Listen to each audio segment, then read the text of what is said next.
ने बोला जी नाम दे दो, पहले सत्संग सुन ले फिर नाम दूंगा। अब पहले तो वो इन विष्णु जी और ब्रह्मा शिव जी के ऊपर आसक्त थे। जब मालिक ने वह सारी हिस्ट्री सुनाई, सृष्टि रचना सुनाई, अब दुखी आदमी जब सुखी हो गया, जब तक आदमी सुखी है ना तो उसके अंदर तभी तक ये बकवाद चलती है, ऐसा नहीं वैसा नहीं। हर जब खुद बीत गई ऐसी, फिर तो कहा जी सारी सच्ची, जो कह सब सत्य है। तो भगवान यही चाहता है कि बेशक दुखी हो, इस ज्ञान ने सुने और नाम लें, वो सुखी होंगे फिर बार बार आएंगे। दुख दूर होगा तो उनको विश्वास होगा, फिर बार बार आएंगे तो वो ज्ञान भी सुनेंगे, और ज्ञान सुनेंगे तो आप पे बात बन जाएगी। तो नल नील ने फाइनल हो गया कि सचमुच उन रामकृष्ण के पुजारियां तमाम धक्के खाकर आ चुके थे, उनसे कोई लाभ बना मिला, मैं हरियाती सुख हो गया। तो सचमुच ये संत परम शक्ति के से जुड़े हैं, ये कोई और परमात्मा के पुजारी हैं। वो थे तो खुद मालिक ही, फिर भी हमारी बुद्धि जहाँ काम कर रही थी उतना ही पर्याप्त था। दोनों ने दीक्षा ले ली और सब जगह बतावें, आपस में बैठे बैठे गुण गावें। तो सत्संग में एक बात और ज्ञान दिया जाता है कि बेटा यहाँ अधिकतर बूढ़े बुजुर्ग बीमार आते, ऐसा ही आते हैं, कोई लंगड़ा है कोई कैसा है। तो अपने भाई बहनों की, तो ये भक्त हैं, ये भगवान के लिए आए हैं और इनकी सेवा करनी चाहिए, इनके बर्तन धोते कपड़े साफ करे जिसे बन सके तुमसे, तो इसका बड़ा पुण्य होगा। तो इस भाव से, क्योंकि जो दुखी आदमी है उन्हें सोचा है भगवान घनी कमाई कर लूँ, जितनी हो उतनी थोड़ी, तो वो दोनों जने ने यह पक्की कर ली कि अभी इतने भी यहाँ आते सत्संग के अंदर भक्त जो ऐसा आए हैं, उनके कपड़े उनके बर्तन हम धोया करेंगे। तो उन्होंने पहले ऐसे 20, 30, 50 भक्त आया करते थे और वहाँ 2, 3, 4 दिन का सत्संग होता था, तो वहीं रहते थे। तो वो क्या करते थे, उनके कपड़े उठा ले जाते, लो हम धोएंगे, उनके बर्तन भी उठा ले जाते। पहले ऐसे बर्तन मारते काशी कुशी के।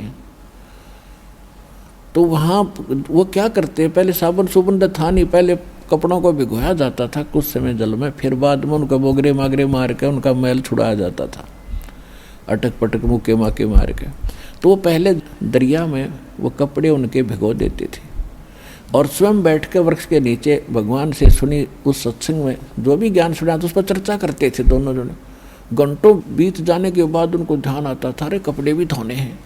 फिर वो जैसे कपड़े धो धा के उठा लाते थे, तो उसमें कुछ कपड़े उसमें दरिया में बह जाते थे।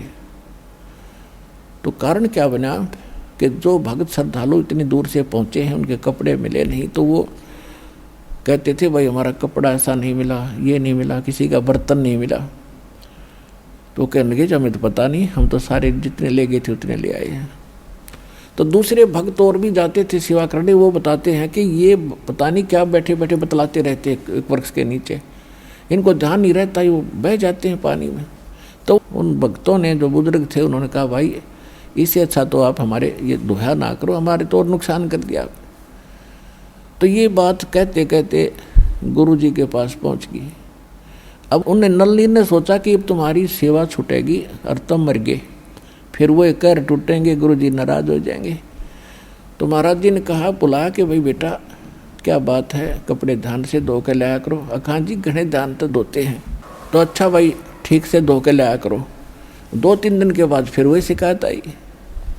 तब फिर परमात्मा ने कहा कि बेटा आपको बार बार कहा है ध्यान रखा करो, ठीक आप सेवा ना करो, इनसे दुखी हो गए तो आप सेवा ना करो, इससे चरणों में गिर गए, ए महाराज मर जाएंगे, हमारा तो विनाश हो जाएगा, मुश्किल से आपकी दया हुई है, हमारी सेवा ना छुटवाओ। उन्हें सोचे गुरुजी नाराज हो गए। अब उनकी दीन हालत देखकर, हृदय की पुकार देखकर परमात्मा ने तरस आ गया कि आत्मा घनी दुखी हो जाएंगी जब सेवा छुटवा दी। तो कहा बेटा चल ठीक है आप करो सेवा, आप दोनों को मैंने वरदान दे दिया, आशीर्वाद दे दिया, तुम्हारे हाथ से कोई वस्तु पानी में डूबे नहीं गी। वो बड़े खुश हुए।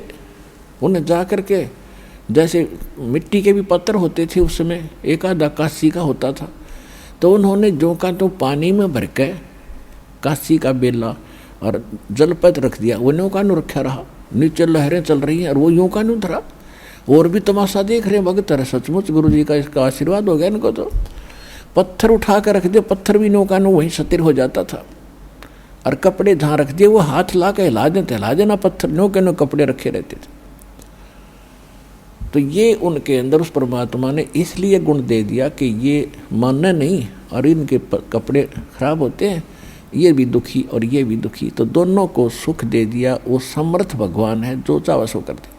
अब कुछ दिनों के बाद क्या हुआ, अब सत्संग समाप्त हो जाते थे, साल 6 महीने में कभी सत्संग होते थे। तो उधर से वो भक्तों को पता चला नल नील को कि ऐसे ऐसे एक रावण राजा है, उसने माता सीता को उठा लिया है, उसको छुड़ाने के लिए सभी साधु भक्त और इकट्ठे हो रहे हैं, चलो रावण को कूटेंगे पीटेंगे। तो भगत भी साथ चले गए वहाँ पर। अब वहाँ पहुँच गए समुद्र के उरली साइड में और पुल बनाने की समस्या आ गई। तो समुद्र के अंदर घुटनों पानी में खड़ा होकर श्री रामचंद्र अर्थात विष्णु जी ने 3 दिन प्रार्थना की थी कि हे जल्दी, हे समुद्र राज, मुझे रास्ता दे दे, मैं बहुत दुखी हूँ, ये मेरे साथ बीत गया है। आप भी भक्त हो, आपने मेरी मदद करनी चाहिए, क्योंकि इन जल का देवता होता है वरुण, और वरुण के अंतर्गत फिर अन्य आगे और छोटे देवता होते हैं। ये इस प्रकार इन्होंने सभी जल स्रोतों को उनके अधीन कर रखा है। जब 3 दिन तक घुटनों पानी में खड़ा होकर याचना करने से भी समुद्र नहीं मान्या, नहीं रास्ता दिया, तो उसी समय श्री राम ने कहा कि लक्ष्मण, मेरा वो अग्नि बाण दे, ये लातों के भूत बातों से नहीं मानते, इसको फूकूंगा। और जो ही वो अग्नि बाण छोड़ना चाहा, उसमें से लपटें निकलने लगी। उसी से मैं ब्राह्मण रूप बना के और समुद्र बाहर आ गया और कहा, महाराज इसको फूक दोगे मुझे तो इसमें फिर भी आप पार नहीं हो सकते, क्योंकि ये तो खड्डा बन जाएगा, बहुत भारी झील हो जाएगी और कितने जीव मरेंगे, आपको पाप लगेगा। तो श्री राम ने कहा कि फिर मैं क्या करूं, मैं भी तो बहुत दुखी हूं, मुझे कोई विकल्प बता। तो उसने कहा कि ऐसा काम करो, सर्प भी मरे लाठी भी ना टूटे। कि वो कौन सा तरीका, कि समुद्र ने कहा कि आपकी सेना में नल नील नाम के 2 एक भक्त हैं, उनके गुरुजी का दिया उनको आशीर्वाद है कि वो जल के ऊपर चाहे पत्थर भी धर दें, वो डूबता नहीं। तो आशा की एक किरण दिखाई दी श्री रामचंद्र जी ने। नल नील को आवाज लगाएगी, वो सामने आए। अब यहां हम मार खाते हैं कि जैसे माता गर्भ को रखे यत्न बना, ठेस लगे तो अक्सीन हो, तेरी ऐसे भक्ति जावे। अब वहां नल नील ने देखा कि यहाँ तो अंगद भी फेल हो गया, हनुमान जैसे बलवान भी फेल हैं तुम्हारे सामने, आज तुम्हारी महिमा होगी। या मार खाता प्राणी यहाँ पर है। तो उस दिन वो भगवान नहीं भूल गए और गुरु जी को भी भूल गए। अपनी महिमा दिखाने के लिए सामने आगे सीना तान के खड़े हो गए रामचंद्र के पास। और उनसे पूछा गया कि क्या भाई आपके अंदर कोई ऐसी पावर है, आपके हाथों में कोई शक्ति है? हाँ जी, कि भाई एक एक्सपेरिमेंट करके दिखाओ तभी विश्वास होगा। तो उन्होंने पत्थर उठाया, रख दिया, डूब गया। दूसरा उठाया, फिर डूब गया। उनको तो विश्वास था कि डूबता ही नहीं था। तब वो एकदम सहम गए, भाई आज क्या बनी, दोनों के हाथ से पत्थर नहीं तर रहे। तब उस ब्राह्मण रूप में खड़े समुद्र की तरफ श्री रामचंद्र जी ने ऐसे देखा, ये कहना चाहा हो कि समुद्र तू तो झूठ बोल रहा है। तब समुद्र ने कहा कि नलनील, तुमने बड़ी भारी गलती कर दी। आज तुमने अपने गुरु को याद नहीं किया, जिस कारण से तुम फेल हो गए। रहे नल नील यतन करे हार, तब सतगुरु से करी पुकार। रोए नल नील यतन करे हार, तब सतगुरु से करी पुकार। जा सत रेखा लिखी अपार, सिंधु पे सिला तिराने वाले। जा सत रेखा लिखी अपार, सिंधु पे सिला तिराने वाले। धन धन सतगुरु सत कबीर, भगत की पीड़ मिटाने वाले। अपने आत्माओं, आपको पहले भी बताते रहे हम कि जिस समय परमात्मा प्रथम सतयुग में यहाँ आए थे, इस काल ने वरदान लिए थे भगवान थे। उन वरों में से एक ये भी वर था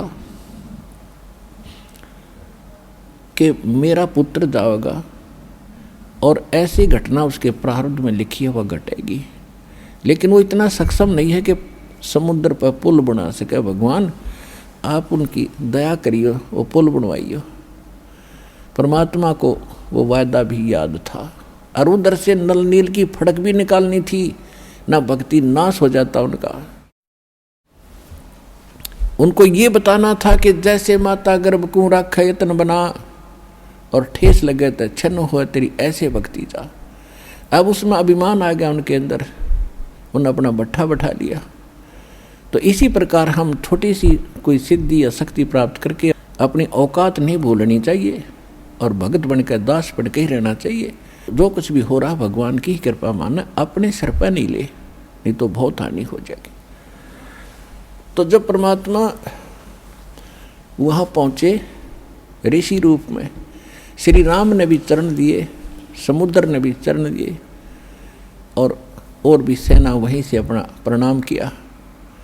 तब श्री रामचंद्र जी ने कहा कि भगवान ऐसे ऐसे मेरे ऊपर आपत्ति आई है और आज आपके चेलों में वो भक्त शक्ति नहीं रही जो आपने वरदान दिया।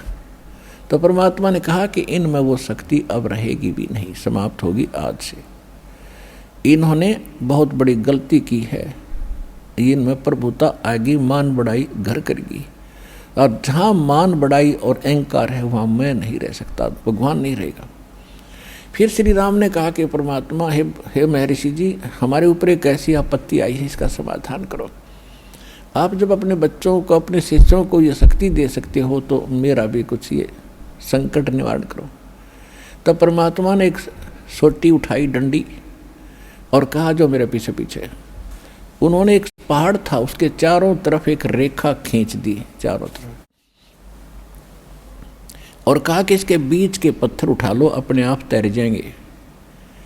वो पत्थर उठा के लाए, क्योंकि डरे थे। हनुमान जी बोला डट जा, मैं राम का नाम लिख दूँ इस पर। अब अपनी अपनी क्रिया सारे कर रहे थे, राम का नाम पहले ना लिखा इतने, लिख के पहले थक लिए थे। वो राम का नाम लिख दिया, वो डर दी, वो तेरी तो इसलिए थी। अब कहते हैं रहे नल नील यतन कर हार, तब सतगुरु से करी पुकार। जा सत रेखा खींची अपार सिंधु पे, सिलाते रहने वाले धन धन सतगुरु सत कबीर, भगत की पीड़ मिटाने वाले। अब देखो ये था उआ बाई का ज्ञान। श्री राम ने पुल बना दिया और पार कर गया, पत्थर तिरा दिए। फिर कहते हैं नल नील के हाथों बड़ी पावर थी, उससे तिर गए। फिर कहते थे राम नाम लिख दिया हनुमान ने, उससे पत्थर तिर गए। जगत का पेखना पेख्या, धनी का नाम ना लेखा।